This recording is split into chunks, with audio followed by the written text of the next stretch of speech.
절대 아니에요. 완전히 잘못 알고 계신 거예요. 그러니 이제 그만 좀 하세요. 한국은요, 할아버지를 기억하지도 않는다고요. 한 젊은 여성이 굉장히 화가 난 모습으로 소리치고 있는데요. 대체 무슨 사연일까요? 오늘의 감동 한입 시작합니다. 안녕하세요. 영국 케임브리지 대학교 3학년에 재학 중인 캐서린입니다. 저는 현재 건축학과에 다니고 있어요.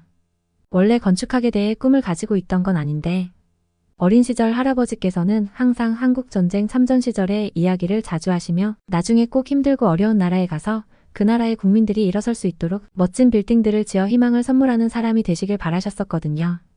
그래서인지 저도 모르게 고등학교 때부터 건축에 관심을 많이 가지게 되면서 자연스럽게 현재 전공도 건축학을 하게 되었답니다. 오늘은 저에게 이런 꿈을 가질 수 있게 해주신 저희 할아버지와 작년에 경험했던 잊지 못할 사연을 이야기해보려고 해요.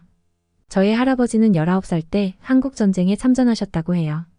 19살이라는 나이는 지금 생각하면 상상할 수 없을 정도로 어린 나이지만 당시에 할아버지께서는 한국이라는 나라가 전쟁으로 위협받고 있다는 이야기를 들었을 때 비록 다른 나라지만 자신이 누군가를 도울 수 있고 누군가의 소중한 것을 지킬 수 있도록 도움이 되는 일이라면 그건 기꺼이 지켜내야만 한다는 사명감에 지원하셨다고 해요.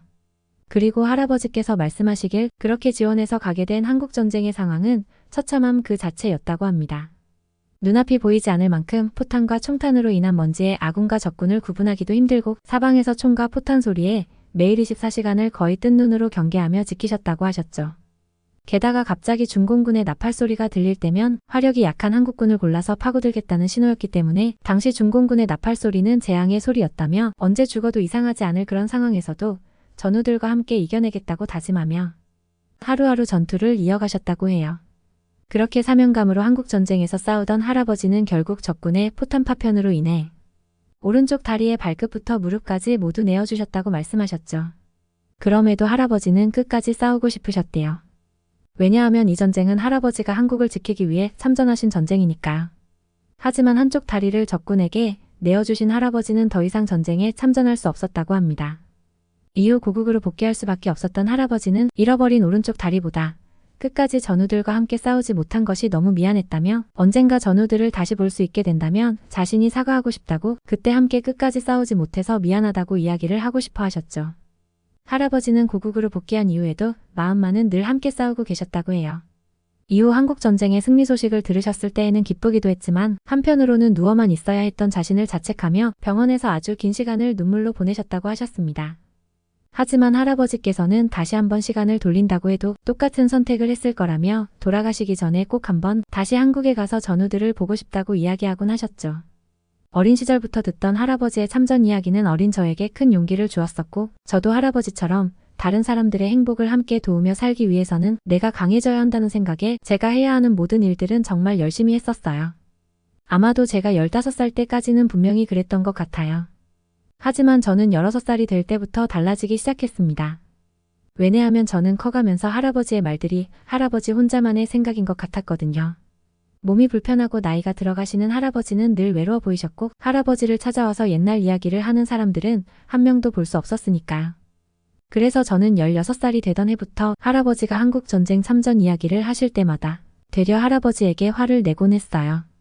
왜냐하면 이런 저희 할아버지 외에도 당시 많은 국가의 젊은이들이 한국전쟁에 함께 참전하여 한국은 전쟁을 승리할 수 있었고 이제 한국은 세계적인 나라로 알려지고 있지만 정작 지금의 한국이 있게 해준 과거의 참전 용사들에게 한국은 대체 뭘 해준 거죠? 그리고 대체 누가 그걸 대단하다고 이야기해줬나요? 그저 남은 건 할아버지의 불편한 다리와 외로움밖에 없어 보였어요. 그렇잖아요. 할아버지는 평생을 불구의 몸으로 살아오셨고 현재도 연로하셔서 앞으로 남은 삶도 얼마 없는데 할아버지가 돌아가시기 전에 한국이라는 나라는 할아버지에게 감사하다는 인사라도 할까요? 할아버지의 영광스러운 과거의 희생은 그저 외로움과 쓸쓸함으로만 비추어졌습니다. 그래서 저는 한 해 한 해 점점 더 나이만 들어가시는 할아버지를 모시면서 그런 한국이 정말 너무 괘씸하고 미웠습니다. 그러던 어느 날 아버지께서 가족여행을 계획하셨어요. 할아버지 살아생전에 가족끼리 여행을 다녀왔으면 좋겠다며 한국으로 여행을 가자고 이야기하셨습니다. 12시간이나 걸리는 한국을 일주일이라는 시간 동안 다녀오자는 아버지가 얼마나 많은 고민을 하셨을지 알고 있었어요. 하지만 저는 절대 안 된다며 극구 반대했습니다. 왜냐고요? 왜냐하면 한국이 할아버지를 찾아오면 찾아왔지. 우리가 다시 그 땅을 밟으러 시간과 돈을 들여 가야 한다는 건 완전 잘못되었다고 생각했거든요.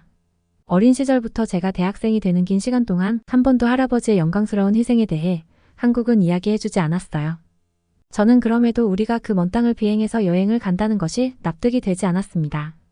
그리고 할아버지가 살아계시는 동안 함께 할 수 있는 마지막 여행일 수 있는데 그런 여행을 한국에 가서 보내기보다는 그냥 가족이 함께 편하게 쉬다가 올 수 있는 곳을 가는 게 맞다고 생각하기도 했고요. 이런 저의 고집 때문에 아버지의 계획은 당연히 진행될 수 없었고 그래서 저희 가족은 튀르키예라는 나라로 여행을 가기로 다시 계획했습니다.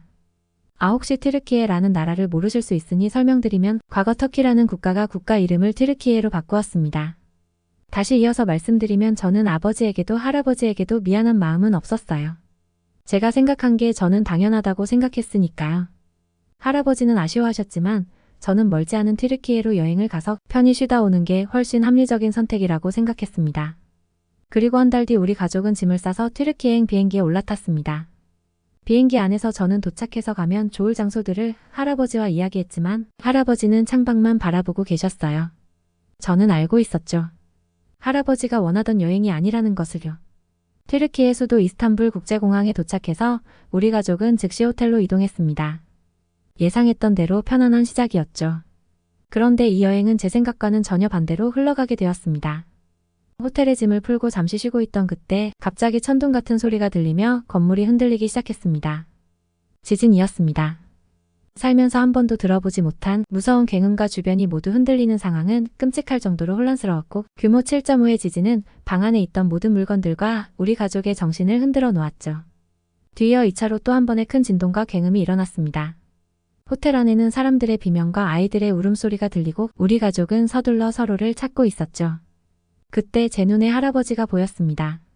할아버지는 한쪽 다리를 못 쓰시기 때문에 지진이 일어나고 있는 상황에서 움직이실 수 없었고 아버지는 그런 할아버지를 부축하시려고 할아버지에게 다가가는 순간 건물이 휘청이며 한쪽으로 무너져 내렸습니다. 그리고 저희 가족은 더 이상 움직일 수 있는 곳도 없이 사방이 막혀있는 무너진 호텔 방 안에서 이 상황이 안정되기만을 기다릴 수밖에 없었습니다. 그 순간에는 정말 아무것도 할 수 없었어요. 어떤 일이 생길지 알 수 없었으니까요. 얼마의 시간이 지났는지 모르겠지만 뒤덮인 흙먼지의 주변은 온통 뿌연 연기인지 먼지인지 구분할 수 없었고 구조를 요청하는 사람들의 비명소리에 지금 호텔 안에는 많은 사람들이 남아있음을 알 수 있었어요.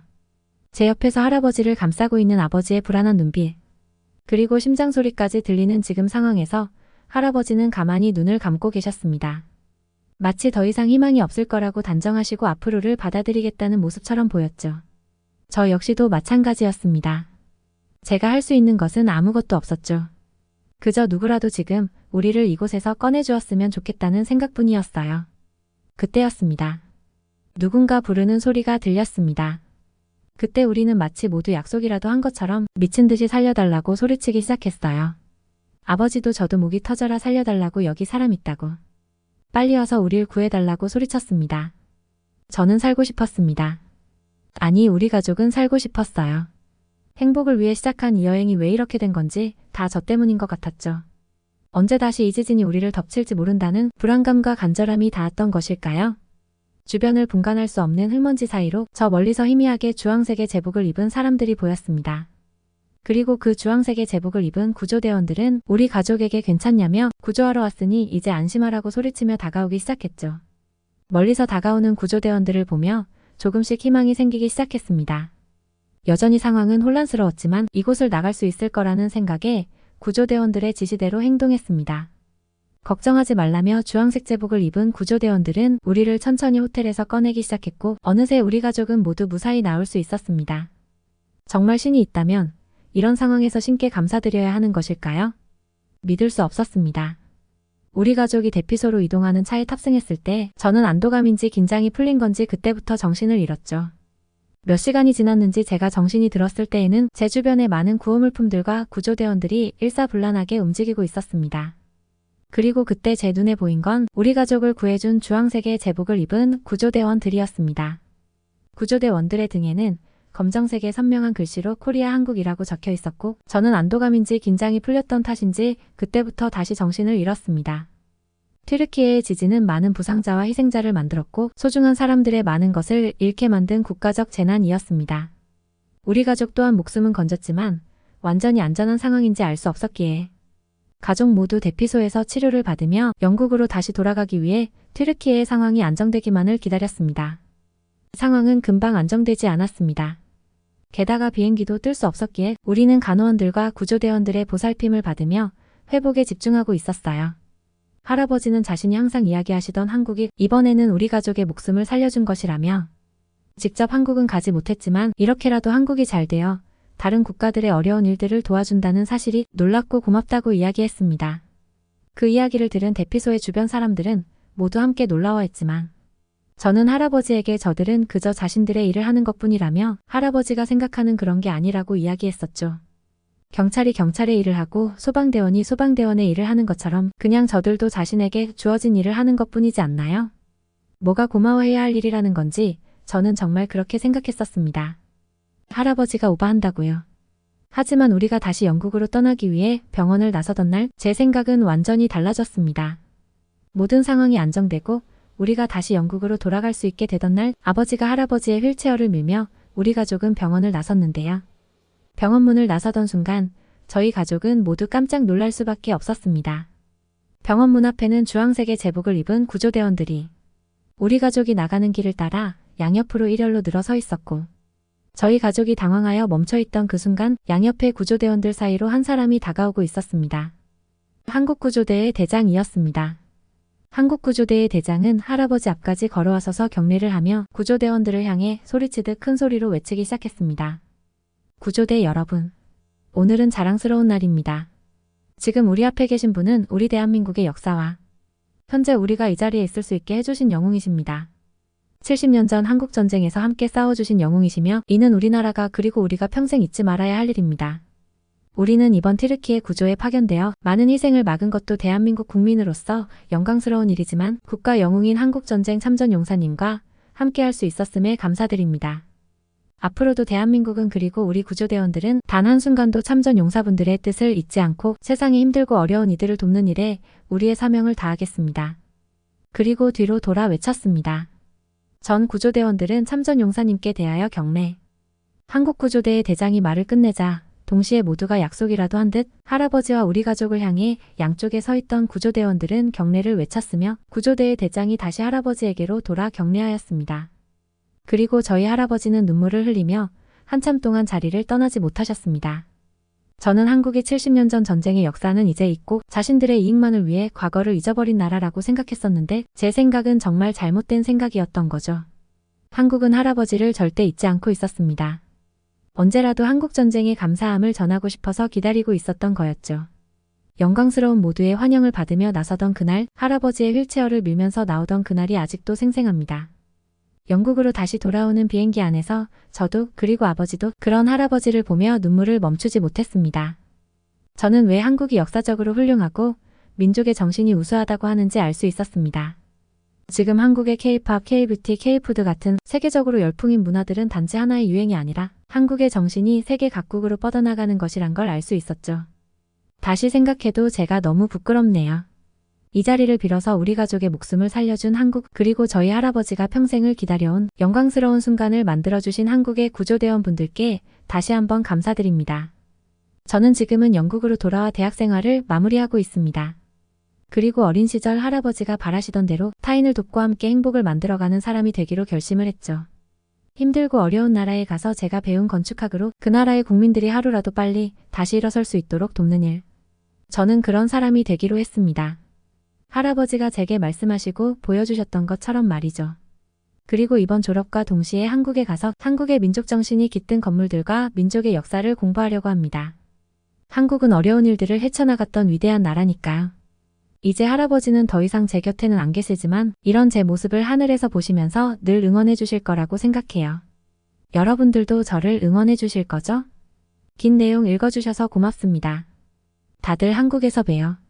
오늘은 영국 케임브리지 대학교 3학년에 재학 중인 캐서린이 한국전쟁에 참전하셨던 할아버지를 이해하고 한국의 따뜻한 마음을 알아가는 이야기였습니다. 여러분 오늘 사연 어떠셨나요? 우리들의 오늘을 만들어준 분들께 감사한 마음이 들지 않으신가요? 지금의 우리가 있기까지 많은 분들의 희생과 노력이 있었음을 항상 잊지 말아야 할 것 같습니다. 여러분 항상 행복하세요. 오늘의 감동한 입이었습니다. 고맙습니다.